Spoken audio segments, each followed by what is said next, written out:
now in the post-lunch session. Mr. President, order number 5 in the name of the acting leader of the Senate to move the second reading of the Income Tax Amendment and Validation Bill 2018.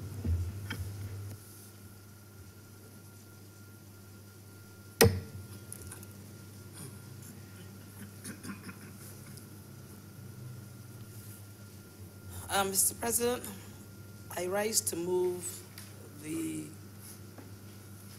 Income Tax Amendment and Validation Bill 2018. As you know, when this government came into existence, I think it's well documented that Barbados' financial situation was in quite dire straits. Suffice enough to say that the government has clearly demonstrated our commitment to ensure that we get Barbados back to a place of rightness, a place that Barbadians are used to, where systems work well, where people are availed of the many services that have for many years been provided to Barbadians, and that the country itself is in a much better place. So all of these things we recognize need to be done, and obviously the burden for this is shared, or we believe should be shared, right across the entire society. As such, this bill, the Income Tax Amendment and Validation Bill, attempts to provide a framework for some of these efforts. Certainly, we are ensuring that the contribution is shared from top to bottom, with the top perhaps contributing slightly more, because perhaps sometimes those at the top are in a better position to do so. So during the presentation of the budgetary proposals and financial statement 2018, delivered by the Minister of Finance, Economic Affairs and Investment, a number of revenue-raising measures were announced. And these measures are now contained here in this amendment. Some of them, and I will speak to them, was the introduction of a new upper income tax band of 40% on those assessable incomes greater than 75%. 75,000 plus, sorry, greater than $75,000 and $75,001 per year. Also was the increase in corporation tax to 30%, as well as the write-off of tax penalties and interests between January 1968 and December 2000, along with the waiver of penalties and interests from January 2001 to December 2017.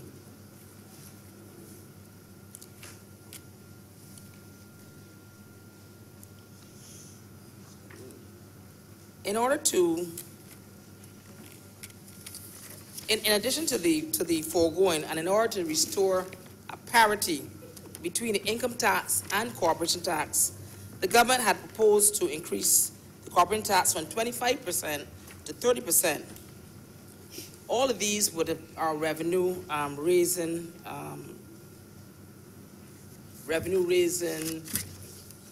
measures. So if you look at the actual amendments to the bill, you will see, and I know my fellow senators would have had an opportunity to look at it, you will see that at clause 2, it is proposed that a new income tax band of 40% on taxable income greater than $50,000.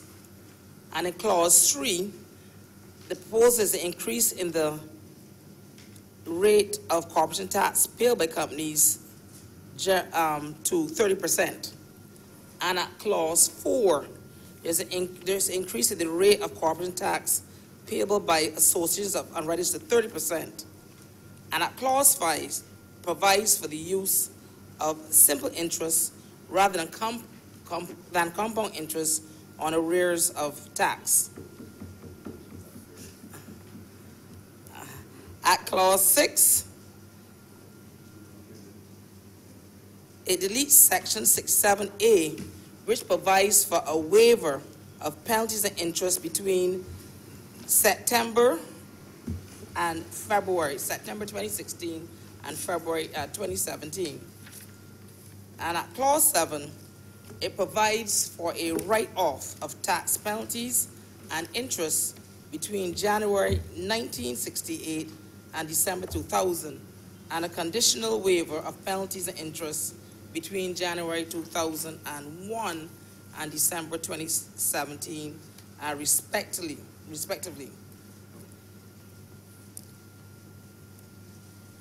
Now, these measures are being taken in order to assist in the stabilization of our economic condition. As such, as I previously stated, rather than just select, which has oftentimes been done, just one particular area or one particular set of individuals, this particular measure is spread right across the tax band, which has a better parity and allows for everyone to make their contribution towards bringing our country back to a position that I think all Barbadians would like to see. At this point, I would like to move that this bill is now passed. Oh, read for the second time. Sorry, that this bill is read for the second time. Thank you, Mr. President. I was not scheduled to speak on this. My colleague was going along on this, but she's not here, so I will limp along and do my best. But what I saw of this piece of this legislation, sir, I'm a bit ashamed that the government has resorted to these reverse Robin Hood tactics. You know, they have been actually penalizing the poor and for the benefit of the rich in this country, you know. You know, people might call it, you know, that they are actually ruling, but they call it ruining this country. The vast majority of people of this country are suffering under the weight of the government's taxation. You know, we had a lot of taxation from the last administration, and I thought that they would have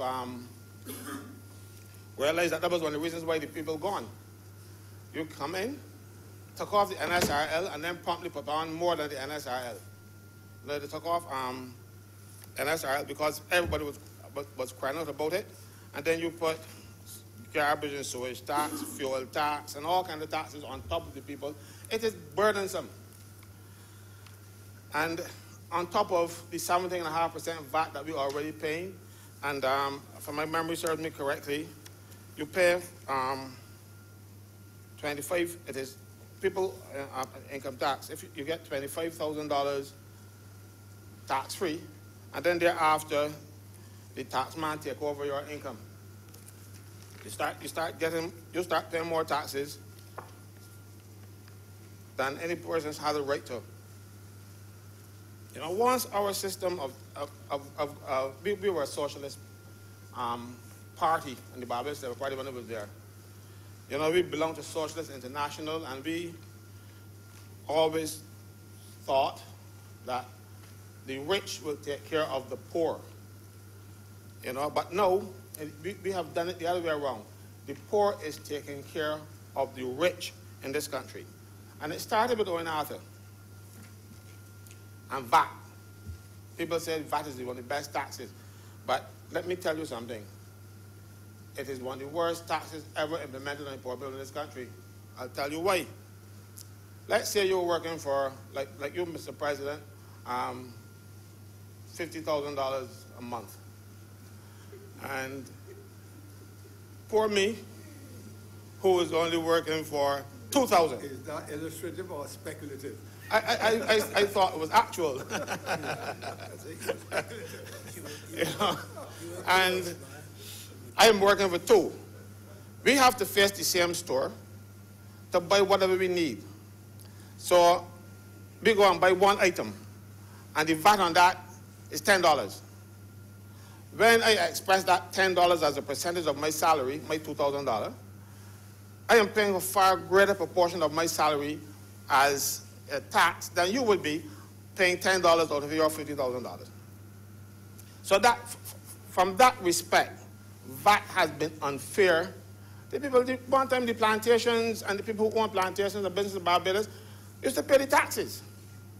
Now we have a situation where we have spread it around, and make it more onerous on the people who can least afford. I remember one excuse that the government used was they were going to give you a reverse tax credit. So the people who paid VAT, technically you will be getting back that VAT money if you were earning for less than it is $18,000 a year now. And more people at Inland Revenue got that tax credit than people outside, you know. You'll be surprised that that tax credit, we have some enterprising officers at the Inland Revenue Department who registered some people as taxpayers with fictitious names and claim that benefit. And when the last government cut it back to $650 from the $1,300, they were trying to combat that without understanding what they were fighting. The money wasn't being given to the work, to the people who deserve it. It was making people who work in that department rich. And I challenge any of them who works in there to tell me otherwise.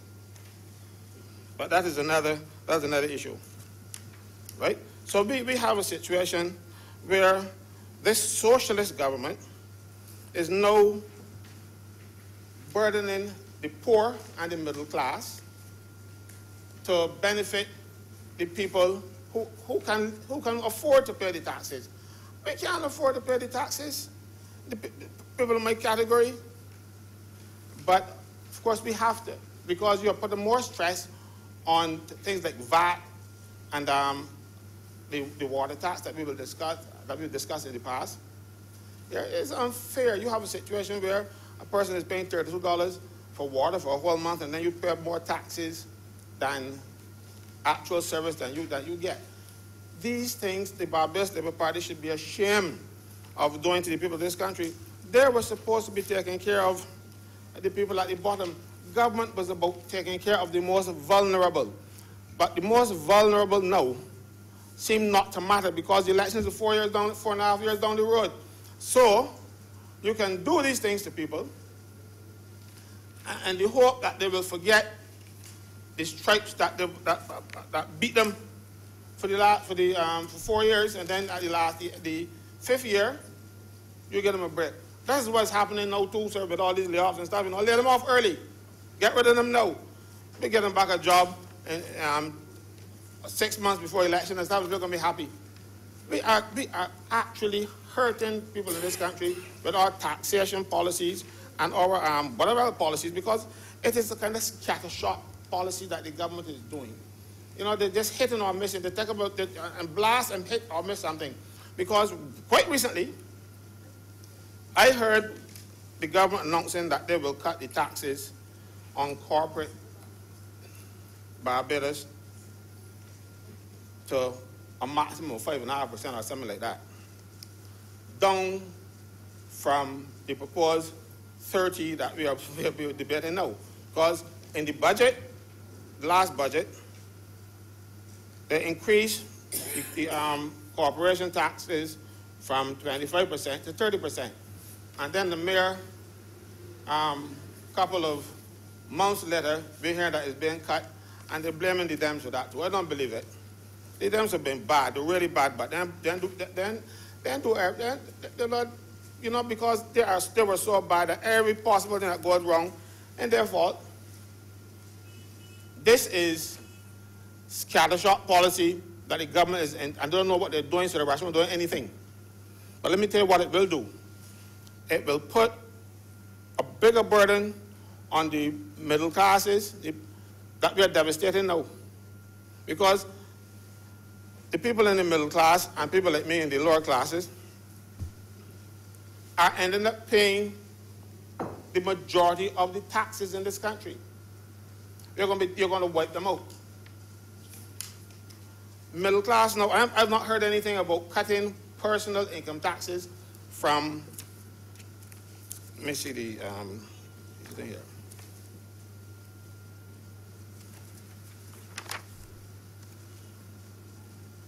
No, I'm not hearing anything about cutting the personal income taxes down to 5.5% too.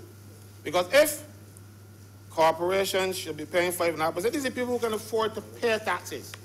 But you're now saying that they will cut theirs. And I've heard any proposal. I might have missed something. But what will happen, sir, is the young professionals, like my friend here, who will now become incorporated. He would become Kevin Boyce Inc. and pay 5%. 5%, no, Inc. You know the Inc. Yeah. He will, people like him, young professionals, young money-earning professionals, will now be able to incorporate. Themselves. Pardon? Themselves. Yeah, they can, yes. And then their companies would pay them a dividend at the end of the year. And not real salary coming toward them, so they're not going to be paying income tax. But the people in the civil service, the people that left in the civil service, and the people who work for businesses in Bridgetown and all throughout the country, they cannot incorporate because you're not going to hire, the civil service is not going to hire a company to do an individual's work. So you're going to still be paying the taxes at the higher level while the young professionals, the people who got money, and probably some even the older professionals, because I would suggest that you incorporate so as to avoid some of the millions that you will have to pay in taxes when the year comes. You know? But we need relief. We do not need the government coming up with a policy today and next week changing it for whatever reason.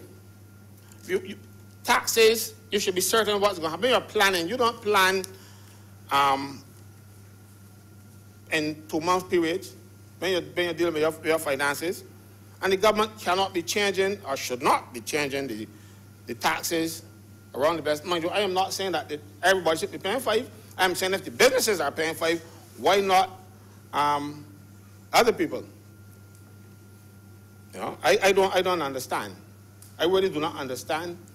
And I've seen where they try to blame it on some thing the Dems did, but no, the Dems, we can fight it. The States Antigua stood up against the United States and one of the international agencies and won when it came to their gambling. But why are we rolling over and playing dead and getting our tummies rubbed by the international community, you know? We just rolling over. And whatever they say we do, no, they're not running Barbados. The Labour Party administration is running Barbados. And we just can't just give up. I remember when the Prime Minister raised the taxes. I think she said that the 5% would give us about $50 million more. That 5% would translate about $50 million more revenue for the country. Now you're moving it from 30 now, back down to 5. So each of those increments of 5, we're going to be losing $50 million. So that's about $200 million, or $250 million. I'm not doing the math too good yet. But who is going to replace that? The middle class? Are we going to put some more money on the garbage tax, on the water tax and the storage tax and whatever taxes the government got, we have to come to an understanding in this place that the government is here to take care, as I said, of the most vulnerable. It is not here supposed to take care of these big corporations, give them all the tax breaks, and people who earn paycheck to paycheck are suffering and being sent home. You know, I remember even this administration. See, you're going where I'm going to go back. Just to show you, it is this Barbados Labour Party administration, when in power, seeks to take away from the rich, from the poor, and give to the rich. You remember sometime back, CIBC and Barclays joined together and formed CIBC First Caribbean and some of that, and there was a property transfer tax of $87 million. That was never paid. You know why? The government wrote it off or waived it. But at the same time, government is collecting income tax on people's national insurance benefits. When you go on sick leave, maternity leave, or even unemployment benefits, you have to pay taxes on them. Mind you,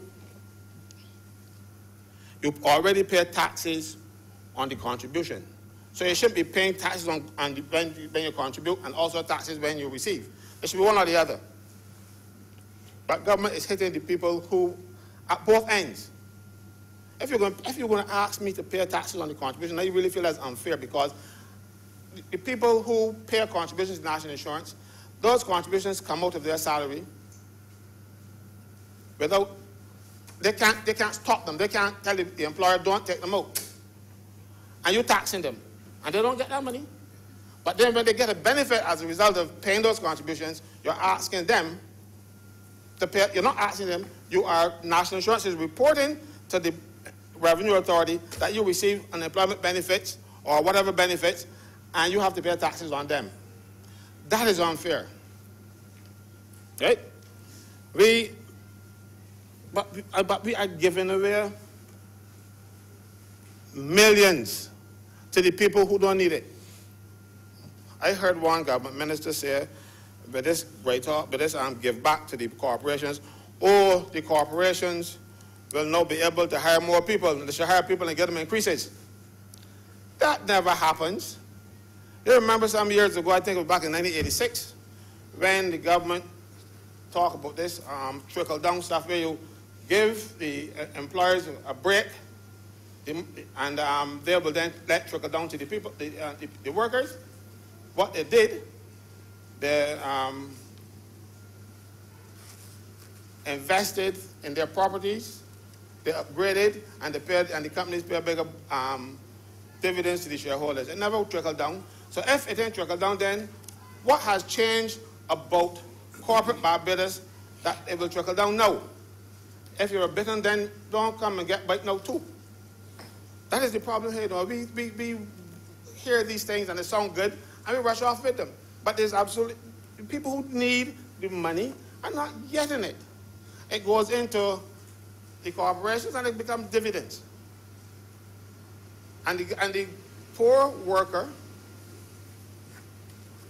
who is struggling because they didn't get a salary increase for 10 years, and then when they got a salary increase, this government came and then taxed the increase.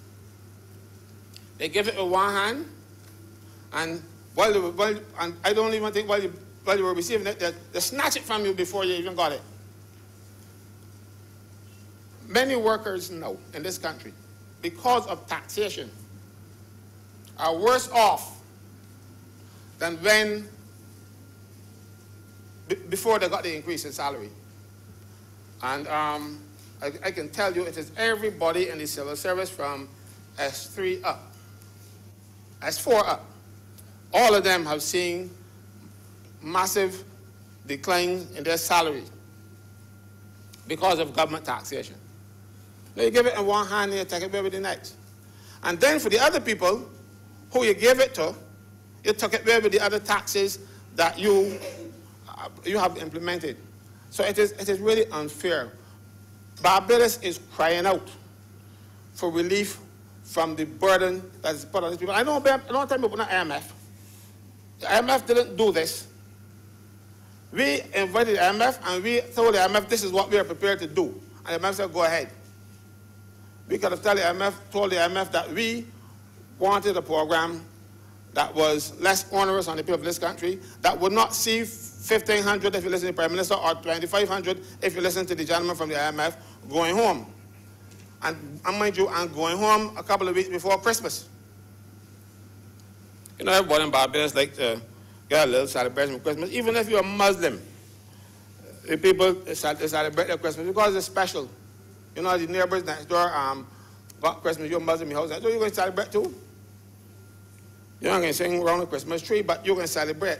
And this is not the time to be devastating workers of this country, talking about sending home people and retrenchments and all kind of thing.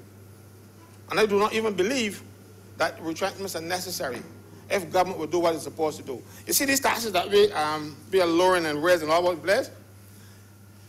Things will not get better in this country if government does not enforce these taxes. I've spoken here on the floor of this chamber about one company in Barbados that collected $35 million in VAT and have not paid it in. That is the problem we're having, you know. That's the problem we're having. Government is not going after the revenue that it has out there. The taxes that are supposed to be paid, they are paid. People pay the taxes. But then when you have third parties collecting on behalf of government, it don't get into the government coffers or not the majority of it. So rather than go after the people who actually stole government money, you know, because you're stealing, when you take money from people's salaries for national insurance and income tax, you're supposed to hold that money in trust. It's not yours. When you receive VAT from your customers, and you shouldn't commingle it with yours. You should separate it to make sure that you don't somehow get too mixed up and you don't realize which is which. Because at the end of the day, you are not paying in this money, and then government comes and raises taxes on the people who already pay those taxes already. That, sir, is unfair. I remember the last administration wanted $42 million and stuff, and they raised VAT by 2.5%, from 15 to 7.5. All they had to do was to go after the money that was already collected. We're not asking you to go after money that people haven't earned yet. I'm talking about going after money that people have collected on behalf of government and are not paying it in. And then when government then turns around and taxes again because people are stealing government's revenue. That is the biggest problem in Barbados. I remember when the Central Revenue Authority was first touted. That was supposed to be the role. It was supposed to be government collection agency.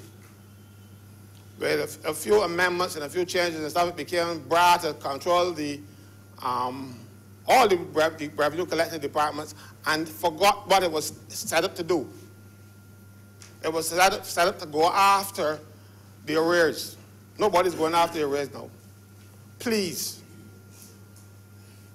stop putting more and more burdens on the people of the country and go after the people who have actually stolen, and I'm using the word stolen because that's what they've done, or embezzled money that you had for the crown and you don't pay it in.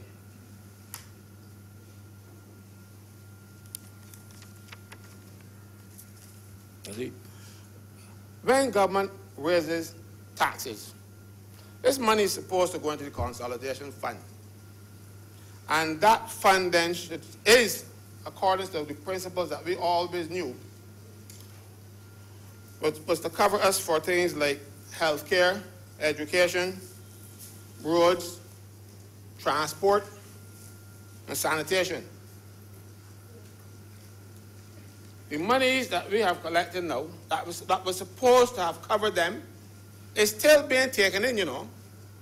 And you're raising then health tax through national insurance. But I've seen no lowering of the amount of tax that you were paying to the consolidated fund that should have covered you for the health tax that you are now required to pay separately. We are not seeing you doing the same thing with sanitation, because sanitation now is getting money also collected.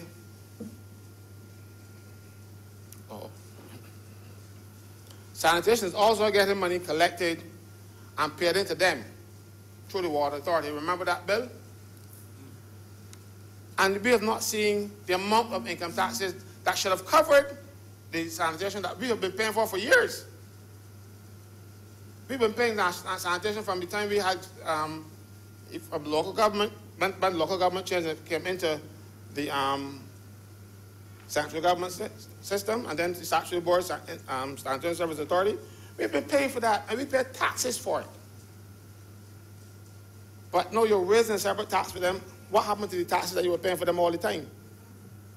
They're going for something else. So we are actually now taxing you for purposes, and then come back and taxing you again for the same thing. Oh, and who paid these taxes? Certainly not the corporations, who will now be paying 5%. It is the poor people and the middle class that you're trying to convert to poor. Right? I have a grave difficulty with how government is planning its government tax policy. I don't know if you could call it a policy. And something that I must draw to your attention, sir. In Section 4 of this bill, we're speaking of it's raising the taxes on the Association of Underwriters to 30%. But you know, that same thing happened for companies. And the companies now going down to 5%. Are we going to do the same thing for the Association of Underwriters, or that is one of those scattershot policies that nobody remember? Excuse me. Because all that will do is to cause insurance premiums to rise, because those fellows want the level of profit they're accustomed to. So if you're going to lower one, lower all. Lower on the Association of Underwriters and lower it on the average taxpayer, and don't force us to incorporate.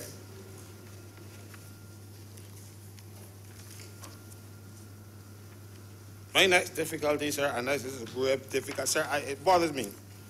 I label it the friends and family write-off in section 7. Section 7 of this bill.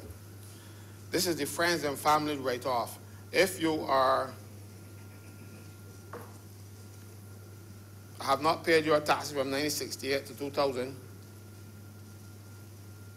government will write off the taxes, and then later on down in 67B, they will also write off waive the interest and penalty. Now, pray tell me, you've been working, living in this country, earning money. You owe the government some money. So let's take two people. One fellow faithfully pays his taxes every year, pays and do his civic duty, pay his taxes. And the other fellow who refused to pay. I know you're going to tell me, how is it going to be fair to the fellow who was paying his taxes all along? Then and the fellow who won't pay is going to get this great benefit. Who are these people that have not paid these taxes since 1968? Do they have assets? If they have assets, they can be sold. If some of them are 68 now, some of them might be dead, they have assets left. Why the assets not paying the taxes due to the country? Why are we writing off these taxes? Are there you can't recover them. There's no way on God's earth that these can be recovered. Something is wrong here, and it has not been explained to the people of this country why one set of people would get away with not paying their taxes between 1968 and 2000, and people who have worked hard and paid their taxes and scraped. It isn't fair to them. So that's why I said this is one of these friends and family amendments that we're doing. There's something wrong with that. That should not happen in this country. If you owe the people money, pay. If you don't, and if you don't have the wherewithal to pay, one time make arrangements and pay the taxes. But I don't see why the government, why the government doing this? Who is benefiting from this? I want to know. Because it smells fishy to me. Something wrong here, sir. This is not fair. Why now? When we are looking for money, why we are sending home civil servants, public workers? Because you want to save, so you say. And you have an avenue for income, that if you enforce it, you might not have to send home the 1,500 or the 2,500 as the case may be, depends who you listen to. But you go, rather than pay them with some of this money coming in, then you go after it, you waited it off. You're waiving it. No. These civil servants, and a lot of people curse civil servants and say they don't work. I know better. I worked in civil service, and many days I went home retired. I worked in the National Insurance Department. Some of the hardest workers in the public service work at National Insurance. There are a few slackers too. Nobody fool you. But the majority of those people work. You know, some of them are going home. Look at the people in the courts. You send home people that collect the revenue. The magistrates court and the body to collect money. You send them home willy-nilly, people all over the place. And you don't have to send home anybody if you go after the taxes that are owed. I tell you already, I went to the registration department and I look at the judgment registers, the judgment books, and I saw the amount of money that is owed by prominent people in this country who I know can afford to pay. We're not going after them. Far from going after them, we're writing it off. But when you don't collect the money, you can't pay the civil servants. So what you do? Rather than punish the people who are not paying, you're punishing the worker and sending them home. This is the height of badness. And we reach a stage where some government departments cannot function because the amount of people sent home. We've had a case where they sent home the cooks at the geriatric hospital, and then discover, you know, something, they're going to boycott the food so people come back, please. Yeah, that happened. And all this could be avoided if government go ahead and enforce the law